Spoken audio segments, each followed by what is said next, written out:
juicy and rage-inducing is what she called it. Today is Follow-Up Thursday.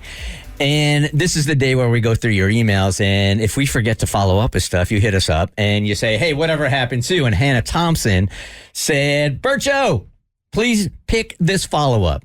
I honestly can't believe the show hasn't covered this one yet, but as a loyal 10 years plus P1, I simply must know what happened. If you've been listening that long and you're dedicated for a decade, we will get your request in. Maybe 2 years ago, you had a listener on, and I'm dying to know how her story continued. It was juicy and rage-inducing. The details are a little fuzzy, but it went something like this. A woman contacted you because her husband asked for a very outlandish birthday present, a quote-unquote hall pass. She caved from the pressure and reluctantly agreed to the hall pass, but did set a few ground rules. Can you please follow up on the story? I can't remember exactly what hall pass was. Was it like physical? I want to believe so. So, if you don't remember the details, here they are. For her husband's 35th birthday, he had one request. He wanted an annual freebie pass to hook up with someone other than her. So he wanted to make this a yearly thing. Once a year, he got to hook up with anybody. I just want to be in the room when he suggests that. I mean, just... I don't. Even the thought... I definitely do, right? Yeah. But I mean, imagine even the ask. Like, hey, baby, I know this is a... How do you even...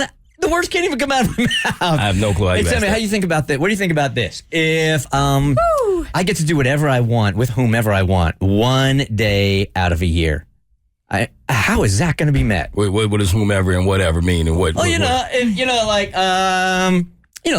it's somebody that I'm attracted to. I get 24 hours with somebody else to do whatever I want, and then you and I can have our happy life over here. What do you think? You serious? No, I'm joking. Okay, all right. Got you. All right, so he asked for this annual freebie pass, this hall pass. At the time, she didn't know how to respond. She wanted him to be happy, but she questioned if this was a normal request. He did say she could add in quotations fine print. She agreed and printed off a voucher with her own fine print. What? And the fine print said, cannot be used with anyone he sees on a regular basis.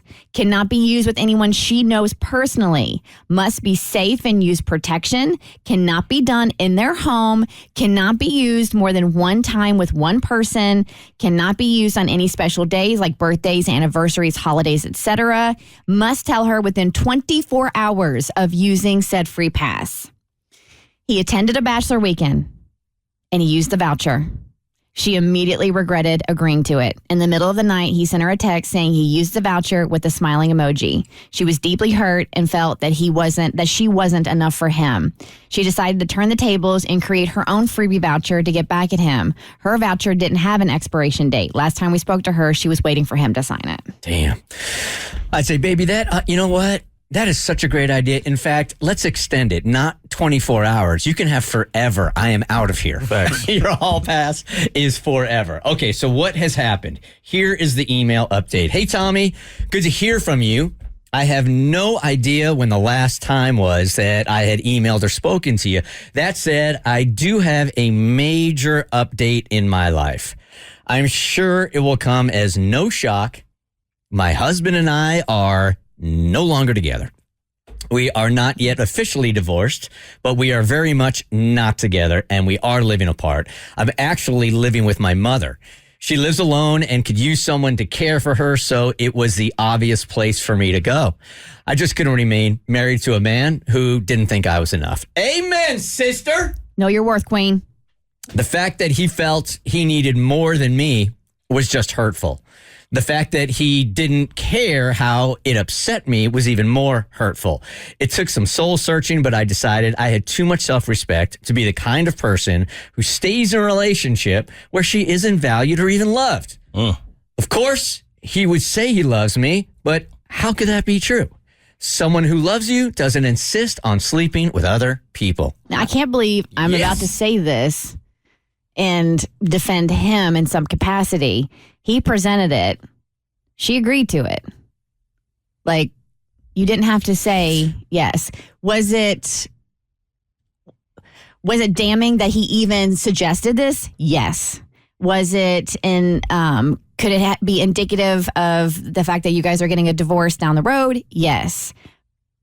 But you did agree to it. Well, the relationship, we don't know anything except what they're presenting here. But I mean, the relationship had to get to a certain point for him to even suggest it. So it might have been so bad that after I don't know, maybe she's trying to do whatever she can to keep it together. Sounds like kind of a desperate ploy to stay connected, and it fails. And she realizes that's just not me. That's what I think it was. I mean, logically, that makes perfect sense. She did agree to it, but she agreed to it somewhat reluctantly out of trying to make him happy because I think she just wanted to give it a shot. But I completely understand how you could get there and say, yeah, this is not how I thought it was going to feel. Yeah, if his last-ditch effort to save the relationship is allow me to be with somebody else for 24 hours every year, that relationship is done. All right? Okay, anyway, they certainly don't insist on it if you're hurt by it. I totally understand that it works for some people, but it doesn't work for me. So now he is free to hook up with whoever he wants, whenever he wants to. In retrospect, I'm not sure he wasn't doing that all along anyway, she says. I think his request for a birthday gift was actually a clever way to ease me into the idea and eventually have a situation he wasn't having to hide. Anyway, doesn't matter. I'm out of that situation, and I am not looking back. Good I for agree you. with that. I am not mad at her at all. Good for you. The Bert Show. Like what you just watched? Well, you can get way more of The Bert Show on Apple, Spotify, Stitcher, or wherever you get your favorite podcasts.